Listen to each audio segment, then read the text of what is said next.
Have you ever needed to copy folders and subfolders in PowerShell but weren't sure which command to use? Whether you're backing up data, migrating files, or automating tasks, PowerShell provides multiple ways to get the job done. In this tutorial, you'll learn 3 powerful methods to copy folders and subfolders, from simple commands to advanced techniques that preserve timestamps and attributes. Before we begin, let's quickly go over the 3 methods we'll cover. First, we have copy item. This is a simple command for basic copying tasks. Next, we'll explore Robocopy, a more advanced command that offers better performance and reliability. Finally, we'll look at Xcopy, a legacy tool that's still useful in some cases. Each method has its strengths, so let's see them in action. Let's start with copy item. This command is great for simple copying tasks. Let's say we want to copy a folder named source folder from the C drive to a backup location on the D drive. We can do this by using the following command. Copy item mina path C source folder mina path destination D backup folder mina path recurse.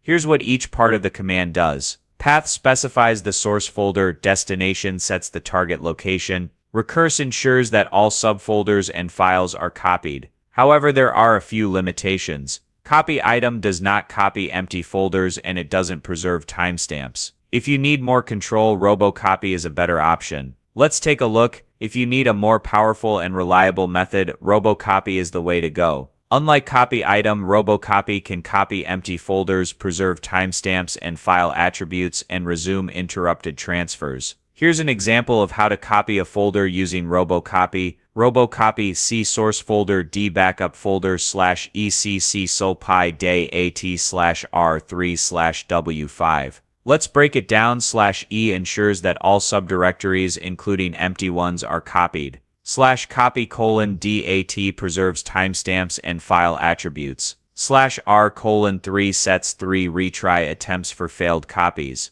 /W:5 makes the script wait 5 seconds before retrying a failed copy. This makes Robocopy ideal for large file transfers and automated backups. But what if you're using an older system? That's where Xcopy comes in. If you're working on an older Windows system, you might still encounter Xcopy. Although it's an older command, it supports recursive copying and hidden files. Here's an example of how to use Xcopy. Xcopy C source folder D backup folder /E/I/H/Y.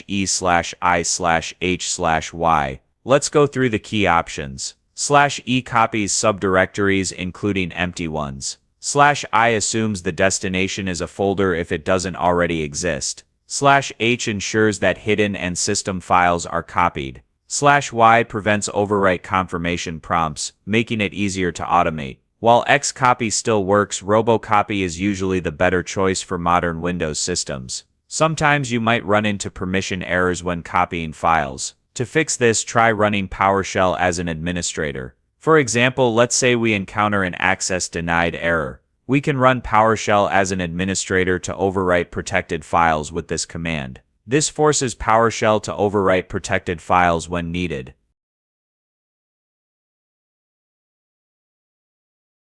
Now let's summarize what we've learned. To recap, use copy item for simple and quick copies. Use Robocopy for advanced and high-performance transfers. Use Xcopy if you're working on older systems. For best results, always test commands on a small dataset before using them on important files. Thanks for watching. If this tutorial helped you, hit the like button and subscribe for more PowerShell tips. Got a question? Drop a comment below. See you in the next video.